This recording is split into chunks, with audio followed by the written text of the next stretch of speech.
ماں سیدہ خدیجۃ الکبریٰ جو آپ کا حرم بن کر آئی، انہوں نے اپنا بیٹا بنا کر مجھے پالا، میرا بڑا خیال رکھا گیا، لیکن یا رسول اللہ اب میرا کوئی نہیں، اب میں چاہتا ہوں آپ کا مہمان بن جائے۔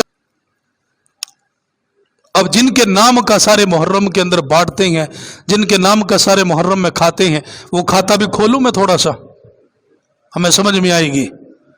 نبی کی پیاری بیٹی، سب سے بہترین لخت جگر، جسے کہا کہ یہ میرے جگر کا ٹکڑا ہے اور یہ خاتون جنت ہے، وہ کون ہے؟ سیدہ فاطمہ۔ کون ہے؟ سیدہ فاطمہ الزہرا۔ دو روایتیں، مکمل مستقل روایت ہے۔ اللہ کے نبی نے اپنی بیٹی فاطمہ کا نکاح کس مہینے کے اندر فرمایا؟ محرم کے مہینے میں۔ اس سے بڑی دلیل لے کر آ تو میں مان جاؤں گا کہ محرم کے مہینے میں نکاح کرنا جائز نہیں ہے۔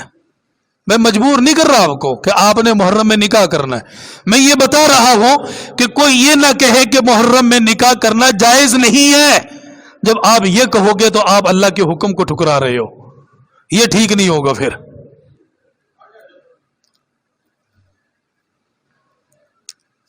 نبی علیہ الصلوۃ والسلام کی سب سے چھوٹی بیٹی سیدہ فاطمہ الزہرا رضی اللہ تعالیٰ عنہ، ان کے پاس نکاح کا پیغام حضرت ابو بکر نے بھیجا، حضور میں آپ کے مہمان بننا چاہتا ہوں۔ حضور نے خاموشی اختیار فرمائی۔ حضرت عمر کا پیغام، حضور نے خاموشی اختیار فرمائی۔ اب دونوں آئے، انہوں نے کہا کہ علی تو جا بات کر جا کر۔ اب حضور کے پاس ہے تو سر جھکا ہوا ہے۔ امام الانبیاء تاجدار مدینہ صلی اللہ تعالی علیہ وسلم نے خود فرمایا، علی بتا کیسے آنا ہوا؟ اتنی محبت کے انداز کے اندر کلام فرمایا۔ حضرت علی رضی اللہ تعالیٰ عنہ بھی بولنے کے اوپر مجبور ہو گئے۔ فرمایا آقا آپ تو جانتے گئے باپ کا انتقال ہو گیا، میری ماں دنیا سے چلی گئی، میری ماں سیدہ خدیجۃ الکبریٰ جو آپ کا حرم بن کر آئی، انہوں نے اپنا بیٹا بنا کر مجھے پالا، میرا بڑا خیال رکھا گیا، لیکن یا رسول اللہ اب میرا کوئی نہیں، اب میں چاہتا ہوں آپ کا مہمان بن جاؤں، آپ کے گھر پر رہ جاؤں۔ اللہ کے نبی نے اس موقع پر 3 جملے ارشاد فرمائے۔ آج ہماری شادیوں کے اندر یہ تینوں جملے بولے جا رہے ہیں، لیکن پتہ ہی نہیں تینوں جملوں کا مطلب کیا ہے، ان 3 جملوں کے اندر کیا بتایا گیا، ان 3 جملوں کے اندر کیا بیان کیا گیا۔ اللہ کے نبی نے حضرت علی کی زبان سے جب یہ جملہ سنا، آقا آپ کا مہمان بننا چاہتا ہوں، قبول فرما لیجئے۔ اللہ کے نبی نے فرمایا اہلا و سہلا مرحبا۔ کیا مطلب ہے؟ اہلا، اے علی تو کسی اور کے پاس نہیں آیا، تو اپنے گھر کے اندر آیا، تو اپنے اہل و عیال کے پاس آیا۔ دوسرا جملہ فرمایا وسہلا، علی میں تیرے اوپر کوئی زور زبردستی نہیں کروں گا، میں تیرے اوپر کوئی تکلیف نہیں ڈالوں گا، میں تیرے اوپر کوئی بوجھ نہیں ڈالوں گا۔ اور تیسرا جملہ فرمایا ومرحبا، اہلا وسہلا مرحبا۔ فرمایا اس کا کیا مطلب ہے؟ فرمایا علی ابو بکر بعد میں مبارکباد دے گا، عمر بعد میں مبارکباد دے گا، صحابہ کرام بعد میں مبارکباد دیں گے۔ فرمایا علی تو میرے پاس آیا، میں نبی میں اپنی بیٹی کا باپ ہوں، میں سب سے پہلے تجھے مبارکباد دیتا ہوں، اللہ تعالیٰ یہ نکاح تیرا قبول فرمائے۔ اب بیٹھے ہوئے تھے ایک دن تو حضرت عثمان رضی اللہ تعالیٰ عنہ حضرت علی کو بلایا، اور بلانے کے بعد فرمایا کہ علی گھر کے اندر کچھ ہے لے کر حق مہر ادا کرنا ہے۔ حضرت علی نے فرمایا کہ حضور گھر کے اندر تو فاقہ ہی چلتا ہے، بس کچھ ہے؟ کہا جی گھوڑا ہے۔ کہا وہ تو سواری کے لیے، تلوار وہ تیری میدان جہاد کا ایک تیرا زیور ہے، اس کے بغیر گزارا نہیں ہے مومن کا۔ ایک زرہ ہے، فرمایا کہ زرہ کو بیچاؤ۔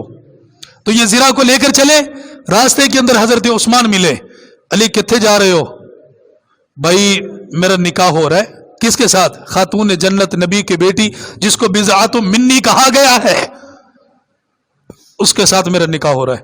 حضرت عثمان نے فرمایا پھر؟ کہا یہ زرہ بیچنے جا رہا ہوں۔ کتنے میں بیچو گے؟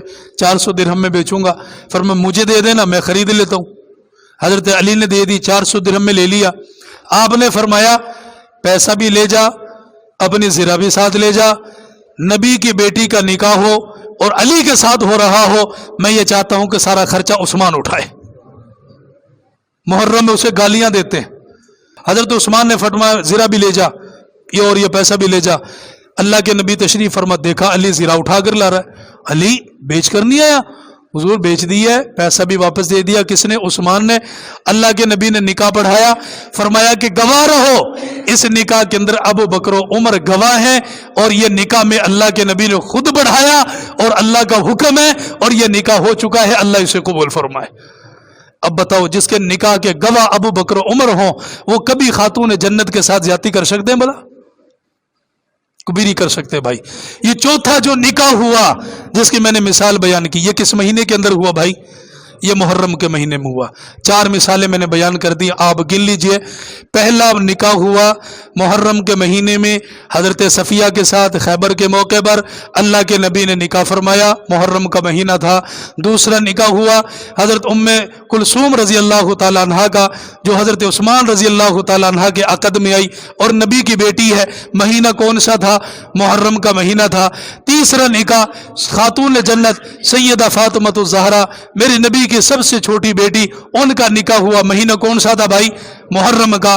آخری نکاح کربلا کے ریگزار میں، کربلا کے میدان کے اندر امام حسین رضی اللہ تعالی عنہ نے جو نکاح فرمایا، وہ نکاح بھی کس مہینے کے اندر تھا بھائی؟ محرم الحرام کے مہینے میں۔ ضرورت ہو نکاح کرو، حکم نہیں ہے، ضرورت ہو تو نکاح کرو، لیکن کسی سے یہ نہ کہو کہ یہ نکاح کیوں کر رہا ہے۔ کبھی بھی کسی بھی وقت میں بھی کر سکتے ہو بھائی۔ یہ غلط فہمیاں ختم کر لیجئے۔ اللہ تعالی ہم سب کو عمل کرنے کی توفیق نصیب فرمائے۔